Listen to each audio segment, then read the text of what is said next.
What's up, guys? Welcome back to Zilla MMA. I am your host, as always, the Zilla. I want to start this video as I always do, and that's by thanking you guys, the viewers. Really appreciate everybody who watches these videos. Up to 19 subscribers last I checked.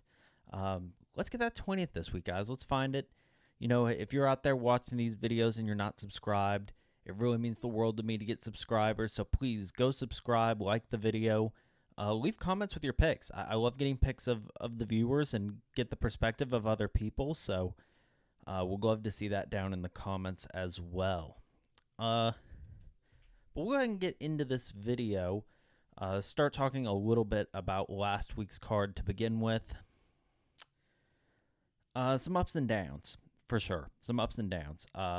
Positives early on the card, for sure. If you use my confidence rankings, you may have come out okay on this, but these numbers are not going to look great. 7 and 5 on the card overall. Early on the card, very good.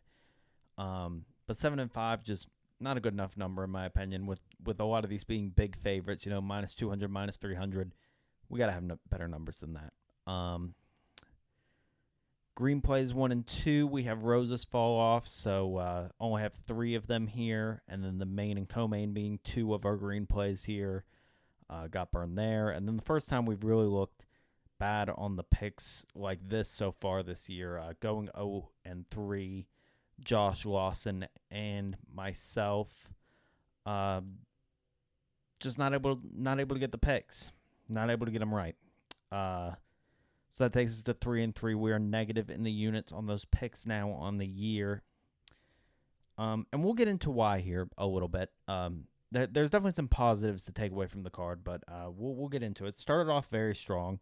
Prelims looking very good. You know, we start right off with that Naimov fight with the injury, get the win there.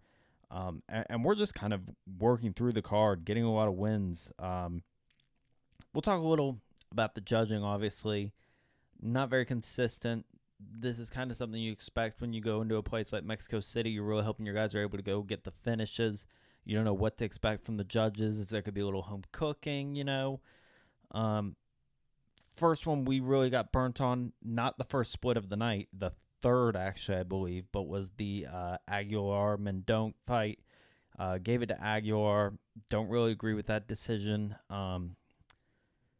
But we may have been on the beneficial side of it on some earlier fights. Even with that, though, we look good going through, you know, the rest of the fights onto the main card. Zellhuber, through that fight, looked great. Zellhuber, best performance he's had to date. Stuck out that jab, good. Worked kept him at a distance. Credit to Prado, but Zellhuber just beat up that eye with the jab. Love seeing him just pump that jab out all night. So very good performance from him. Definitely a guy we'll be on more going forward. But then we get to that co-main. And that co-main's where things kind of took a turn for us. Very heavy on Yair, obviously. All around. All the picks we gave out. Very heavy on Yair. And in the first round, it felt really good. Before the first round, it felt really good. Ortega rolls that ankle warming up before the fight. And we think we're in really good shape. He's showing he's really outclassing Ortega on the feet in that first round. I thought he got kind of cute towards the end of the first round, and then Ortega kind of just started having his way with him. One judge had a 10-8 for each guy, one for Yair in the first and for Ortega in the second. And ultimately, Ortega able to get that arm triangle. It's unfortunate. I thought Yair would be able to get him out in that first round. I think he probably should have. But unfortunately, Ortega able to go out there, get the win. And at that point, we were in a pretty grim state, to be honest. Moreno winning could have kept us afloat and gotten us some good money, you know, based on the confidence rankings. If you were using that to structure parlays, we were still probably in pretty good shape going into that. Thought Moreno might have squeaked it out, but honestly, I can't even be mad at it. Moreno did not go fight for us like he normally does. Just didn't completely seem himself. Yeah, it's unfortunate. And, you know, it seemed like everybody and their mother was on Moreno coming into this week. And, you know, that should have been a little bit of a warning sign that we could be in some trouble. The line wasn't really moving up. But Royval, deservingly, in my opinion, was able to go out and get the win here. And so, yeah, these numbers don't look great here. But we've got an interesting card this week. I'm not sure it's the card where we're going to be able to make up a lot of money just because of how big the favorites are on this card. It's going to make that a little bit challenging. But we're going to see what we can do with it, guys. So without further ado, let's get into this card. All right, getting into UFC Fight Night, Rozenstruik versus Gaziev. Like I said, this is going to be probably a bit of a shorter video. A lot of these just really big favorites. I don't feel like needs a ton of analysis. I can tell you probably who's going to win a lot of these fights, but maybe we can find a dog or two along the way. So we'll see how this goes. We're going to start here with Loic Radzhabov versus Abdul Karim Al-Selwady. Al-Selwady, the minus 175 favorite here. One of the closer fights on this card at minus 175. Trust me, there's just so many squash spots on this card. But this one should be a pretty close fight, I think. I would like to side with Loic here just because when he's using the offensive wrestling and it's working, he really does look like a solid fighter to me. But when he's forced to fight on the feet, it gets a little tricky. His striking defense just isn't all that great, and he turns into kind of like a single shot fighter. He's not really using combinations. He also doesn't have a very good cardio. So the deeper this fight goes, the more concerning it really gets for him. Abdul, very green on the other side. Coming in off the Contender Series, I believe. But I do like his pace. I like his volume. I think he should be able to get the better of the striking exchanges in this fight. And if he's watched the tape, he can shut down Loic's game plan. I don't think he's that successful when he can't fight the fight that he wants to fight. So I'm going to take Abdul here. I'll take him by decision. Next up, we have Ludovic Klein versus AJ Cunningham. First example of one of those smash spots I'm talking about. We've got Ludovic coming in here at minus 1,000. Pretty surprised to see AJ Cunningham getting the call from the UFC here. Got finished in his Contender Series fight. Just took an absolute beating.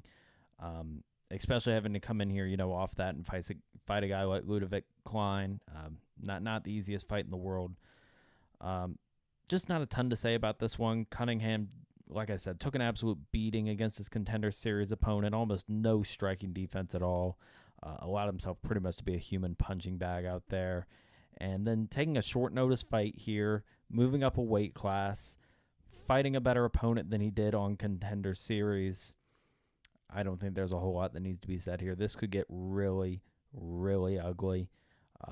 About as big of a lock as a lock can be. I'm going to take Klein here. I'm going to take him by knockout. Next up, we have Christian Leroy Duncan versus Claudio Ribeiro. Duncan coming in at minus 310. Should be an easy one for CLD, in my opinion. I love watching this guy fight. Such a fun style. Striking's just awesome to me. Very quick, light on his feet, ton of power, throwing those unorthodox shots.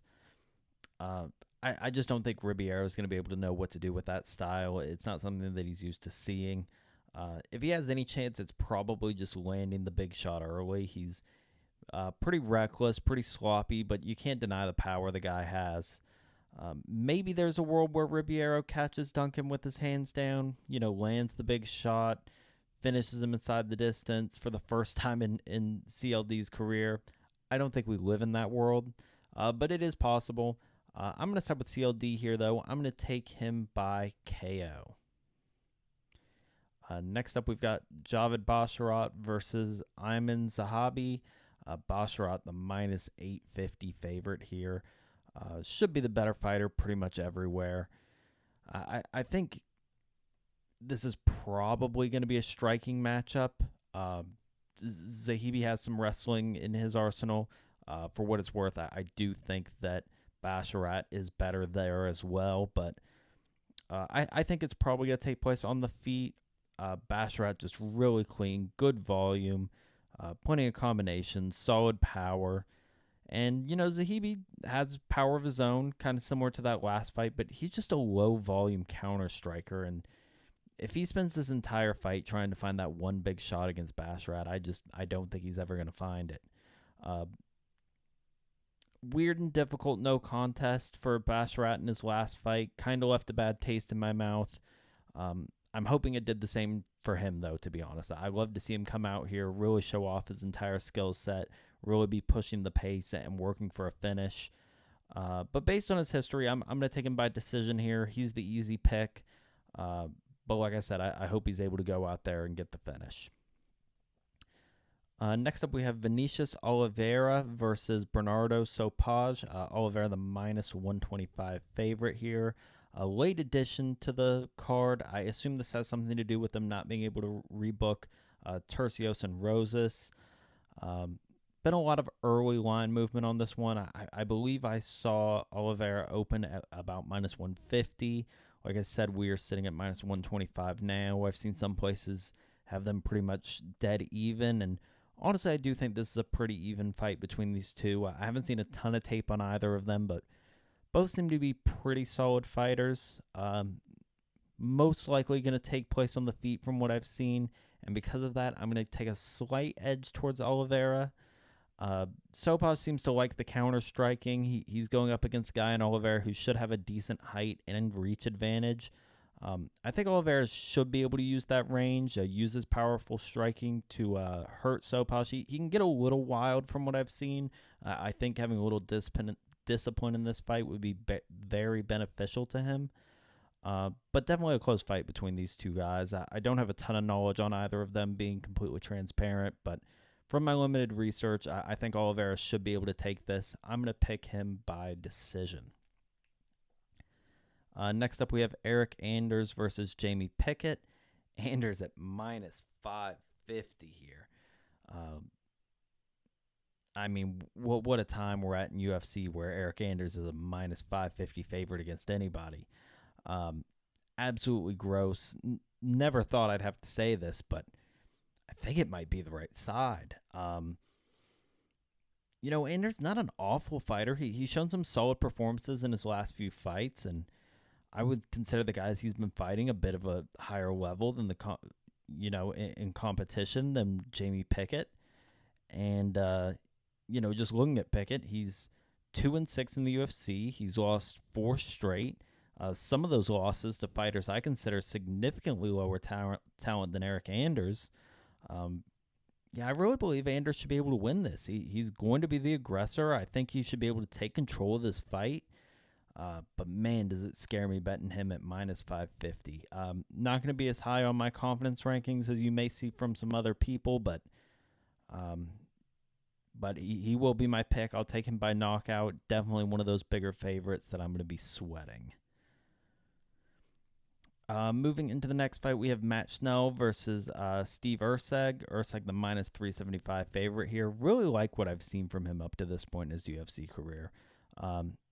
Obviously not the flashiest fighter in the world, but just a well-rounded, smart fighter in my opinion. He's got good, clean striking, good takedowns, good submissions. Schnell on the other side, going to look to pressure Erceg, take him out of that comfort zone. Don't let him fight that clean fight that he wants to fight. A lot of people are expecting when Schnell brings that pressure that Erceg is going to be able to fire and find the knockout here. A lot of that having to do with Schnell a lot more than it does Erceg. Just doesn't have great defense, very questionable chin. I'm not actually sure he gets the finish here, though. He just has a style that's really prone to decisions. We discussed this after his last fight where we took him. Very skilled, but just not an overwhelming amount of power or finishing ability that I've seen to this point. Regardless, I do like Erceg. He will definitely be the pick in this spot, and I think he should be able to control the entire fight. I'm going to take him here, and I will take him by decision. Next up, we have Umar Nurmagomedov versus Basharat Almakhan. Umar is the minus 1,300 favorite, biggest betting favorite of the card. Again, not a ton to say about this. Umar is the biggest favorite on the card for good reason. Better than this guy pretty much in every single way. I know they're having trouble booking opponents for him, but a little disappointing seeing him fighting a guy making his UFC debut at this point in his career. I do think Basharat looks decent from what I've seen. That record obviously looks pretty impressive. Don't know what level of talent that's against, obviously. Um, he'll get his chance in the UFC for taking this fight, but unfortunately, it's very likely it's going to start with a loss here. Unless we see some kind of fluky finish or injury. I think Umar should be able to do this inside the distance, maybe inside the first, in my opinion. I'm going to take Umar here. I'm going to take him by submission. Next up, we have Alex Perez versus Muhammad Mokaev. Mokaev, the minus 350 favorite here. I've been a long-time fader of Mokaev. I am not a Mokaev guy. Continues to be able to just slip by, stay undefeated. I really thought we had him with Tim Elliott. Unfortunately, able to get that third-round submission. He's able to keep this win streak going. So that's a little bit frustrating for us. But I really don't like his game. He's obviously a very talented chain wrestler. Uses it the entire fight. But that's really all I've seen from his game to this point. And as impressive as that is, his striking on the feet just isn't that good. His ground and pound is pretty much non-existent. And submissions are solid, but a lot of the time he's just content getting that control time. He's not really working for that finish. The question is, though, is this a spot where we can fade him again? Definitely some issues betting on Perez, starting with the fact we've barely seen him in the past 3 years. He's had one fight and 9 pullouts or cancellations since 2020, which certainly raises some red flags. Historically, I do like his game, though. Definitely capable of outstriking Mokaev, and I feel like he has solid enough takedown defense to make this a difficult fight for Mokaev. Maybe keep it off the mat early in the fight. I'm concerned about another fight where it seems we're on the right side for most of it. We have 2 rounds that we think we might have won, and Mokaev finds a way just to wear down the opponent and get the win. But on a card where we really can't find any dogs, and I have a fighter who I've continued to fade and really don't believe in, I'm going to side with Perez here. I'm going to have him get it done, and I'm going to take him in this spot by decision. Next up, we have Vitor Petrino versus Tyson Pedro. Petrino, the minus 305 favorite here. We had Petrino in his last fight where he was able to get an impressive finish, and we're going to side with him again here. Pedro's been around a while. He's had some success in the UFC, but largely against what I consider lower level UFC competition. Could be dangerous in the first round. There's a little bit of a question with Petrino's chin, but we haven't seen him knocked out yet. And I really don't think this is going to be the spot either. I like Petrino a little bit more in every aspect of this fight, but I think the biggest edge is probably going to be in the wrestling. I think Petrino is definitely capable of getting an early finish, but if this makes it out of the first round, I expect him to really start to dominate Pedro. But I think Petrino will ultimately end up getting the knockout here, so that'll be my pick. I will take him by knockout in this co-main event. And finally, we have a main event, which is really weird to me. I haven't heard much about how this fight came to be and how it became a main event, but we've got Rozenstruik versus Gaziev. Gaziev, the minus 170 favorite here. And we took Gaziev in his UFC debut and went just about as well as it could have. I really liked his performance, marked him as a guy to keep an eye on, but I definitely wasn't expecting to see him in a main event in his next fight. I do really like his skill set. He's got pretty good wrestling, solid heavyweight power, does a really good job throwing combinations, unlike a lot of these heavyweights. He also stands out from a lot of other heavyweights. He's got solid cardio, still throwing combinations and fighting smart into the second round against Badai, and I think he should have an edge in those aspects in this fight. That being said, Rozenstruik, just a scary guy to bet against. Obviously not the most technically sound fighter in the world, but he just has that scary one-punch power where no matter who he's fighting, you're going to be a little uncomfortable if you're on the other side. This is also a really big step up in competition for Gaziev, fighting a seasoned vet and only his second UFC fight and being in the main event. I think Gaziev is definitely the better overall fighter and has the skill set to shut down Rozenstruik, especially if he uses his wrestling. So he'll be my pick here, but like I said, Rozenstruik, he's definitely going to have a puncher's chance. So this one not going to be too high in the confidence rankings, but the pick will be Gaziev, and we will take him by knockout. So that's it for this card, guys. I feel pretty good about a lot of these fights. Um, but you know, a lot of big favorites. It's going to be hard to find spots to make money in this. Um, but I don't go about that alone. I've got two guys who like to help me out with that on this video, and hopefully we'll be bringing in more. But this week we are bringing back J Money and Lawson. Here are your picks of the week. All right, welcome back to the picks of the week, a segment formerly known as Lawson's Lock of the Week. We'll still refer to it as that. Unfortunately, as you can see, Lawson not here this week. Scheduling conflict, making the video. All good though. We do have his pick. It will be in the graphic. We'll show that in a little bit. But we do have J Money returning with his pick of the week. J Money, welcome back. It's good to be back. I don't know how you want to get into the picks last week. Um, you can lead us off on how yours went, but I thought I made the right pick last week. But it didn't go my way. What do you think? Yeah, I mean, I got into it a little bit earlier, but I tend to agree. I think you were on the right side. It's a bet that I liked a lot. You and Lawson both had it. You had it straight as your play. Lawson had it in a parlay, something I had very high in my confidence rankings. Yair looked very good in that first round. Looked good before the first round. Ortega almost hurt himself before the fight even gets going. Um, Unfortunately, just could not deal with the grappling after that first round, and definitely got very out of hand.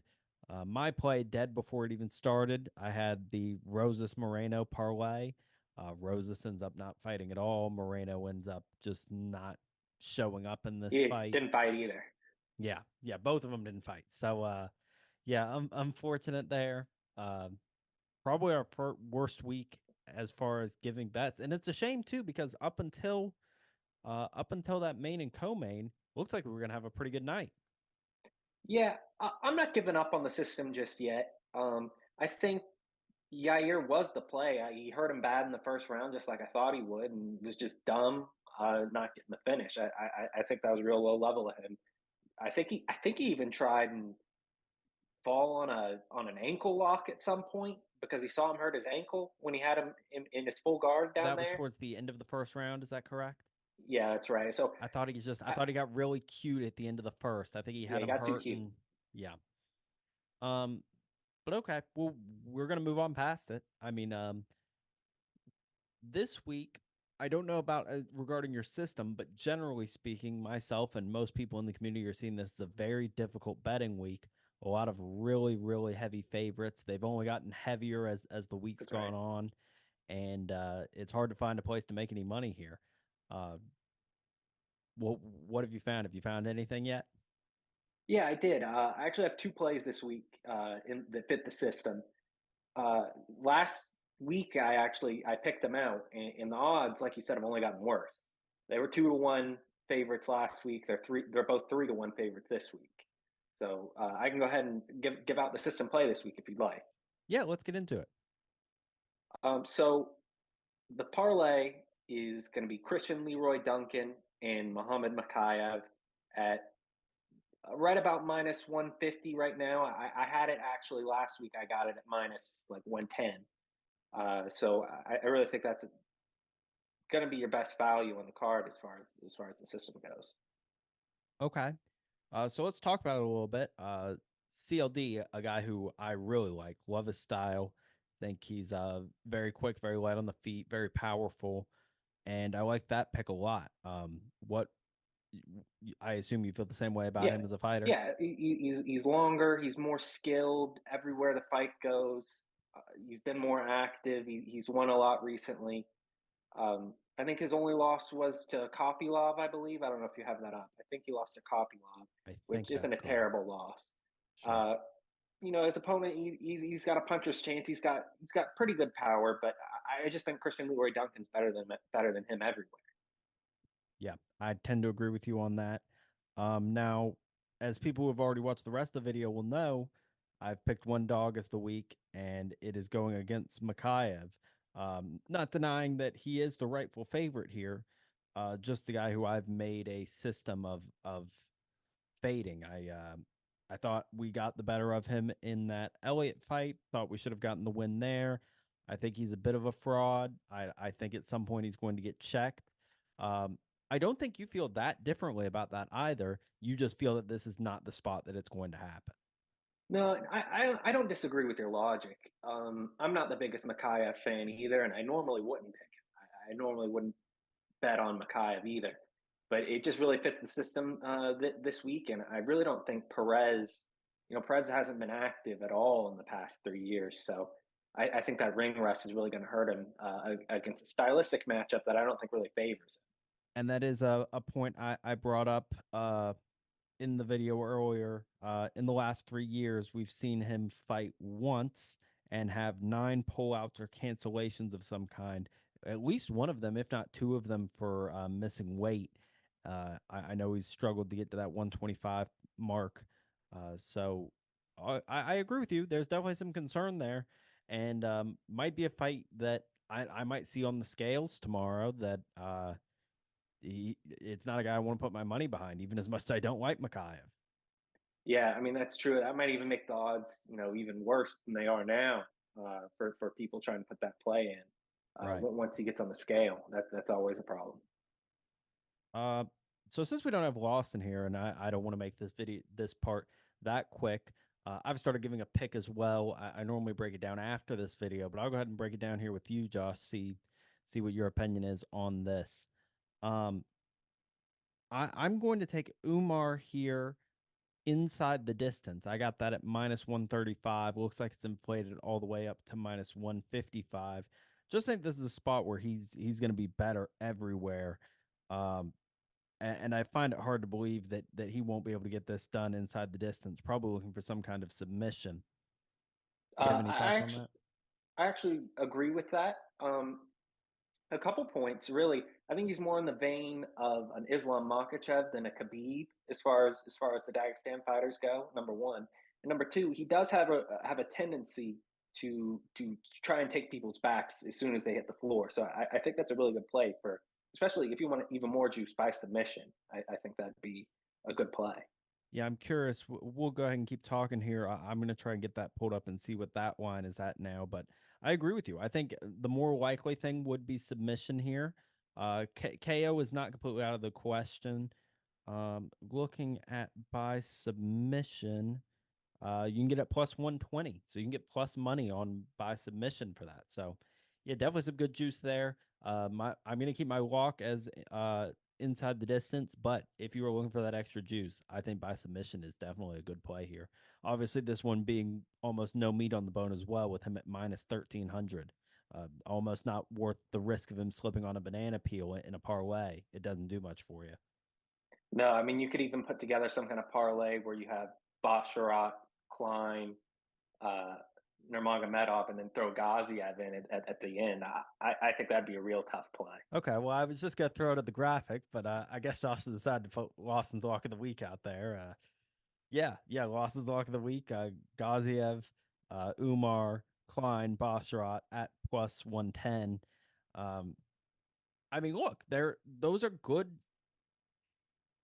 Gaziev's tough, but honestly, this is just a bet on Gaziev, in my opinion. Those other three are, you know, as much of a lock as you can get in the fighting game. Yeah, I mean fighting, it's people can slip on an ice cube and knock themselves out. So I don't love throwing multiple minus 1,000 people in my parlays. But yeah, really, it does come down who do you like in Gaziev and Rozenstruik, and I don't like betting on heavyweights in general, especially someone who hasn't really been in the main event scene like Gaziev. So I mean, And as I like you said, it's discussed just earlier betting in on the Gaziev. video, Rosenstruck is just one of those guys where you can have, you know, Francis Ngannou, John Jones. You're not going to feel good going in with that guy. There's always going to be the sweat of that puncher's chance with Rosenstruck. Yeah, I mean, he exploded Alistair Overeem's face in the last seconds of in that fight. So he really does carry his power deep into the fights. I believe that was in the And fifth round as well, too, right? That was the main event. uh, I'm almost if it was a certain. main event, it was the fifth round. If not, it was the third round. But it was the very last seconds of that fight. So he carries it all the way through it. Right. Um, we'll see. I discussed this earlier as well, but I had put a note after that last Gaziev performance that it's a guy I wanted to watch out for. I thought he looked very impressive in that fight. I was not anticipating it was going to be against Rozenstruik in a main event after he was the first fight of the last card he was on. No, yeah, I mean Gaziev has some good tape out there, but it's very limited. We haven't seen him against a ton of high level competition just yet. On his contender series fight, he had some questionable moments, but ultimately he's finished some guys and made his way here. So the UFC believes in him enough to put him in this spot. So he does have some potential. Absolutely.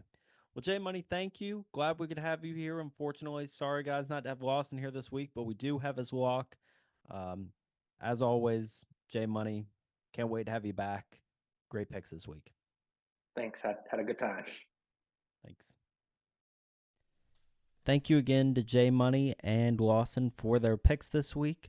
Always love having those guys on the show. Love having some people to talk to about these fights. We'll go ahead and get into our confidence rankings now. Got them up here. And you see a lot in the green this week. We've got 6 that I feel really, really good about. Klein, Umar, Basharat, CLD, Petrino, Erceg.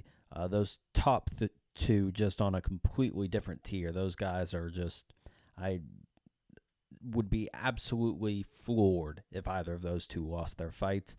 But the lines reflect it. It's almost completely unbettable in any format. Building parlays this week is going to be very important for you betting-wise. Those ones at the bottom are probably where you have a chance at making some money. Probably starting with Gaziev, really. Yeah, I mean it's going to be tough going this week. You're not going to have an easy time making any money.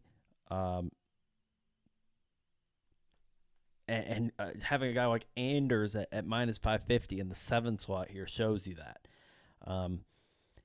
But it is what it is. We're going to find a way to do our best this week. As you've seen, we have some plays for you, and here they are. Lawson's Lock, Gaziev, Umar, Klein, and Basharat.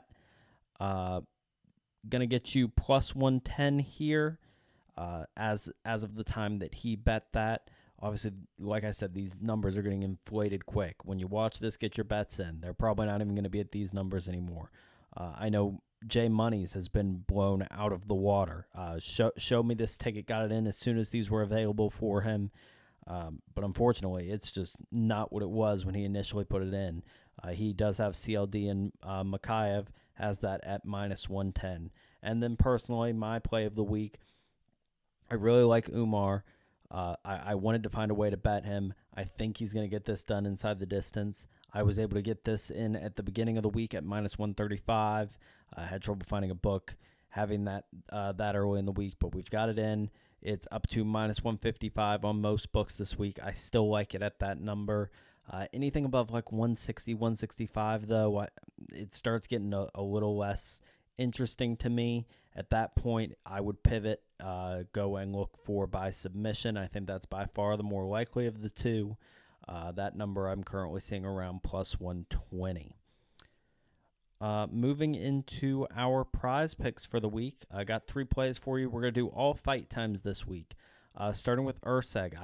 Like I said, a lot of people think he's going to get the knockout over Matt Schnell. I think this is as good of a number on an Erceg fight time that you're going to get if you like Erceg and you don't think he's going to get that quick knockout of Matt Schnell. I think the over in his fight time here is a good bet, over 8.5 minutes.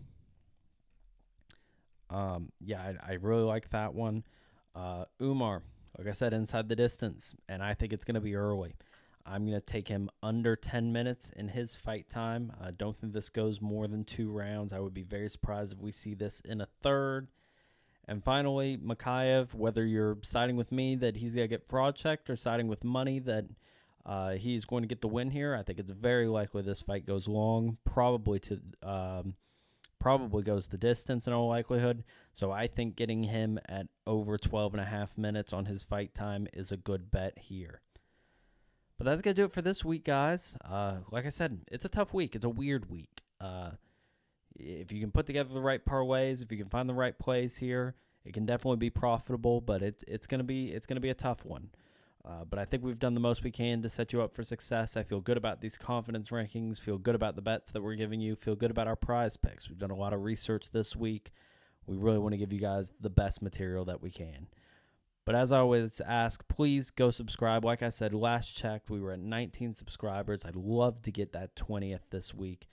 Please leave a comment if you're that 20th guy. I'd give you a shout out on the next video because I really love getting subscribers. I really love making these videos for you guys. If you're watching and you're not subscribed, please go hit that subscribe button. Like the video, leave a comment, letting me know what picks you have this week. I love hearing from you guys. But until next time, see ya.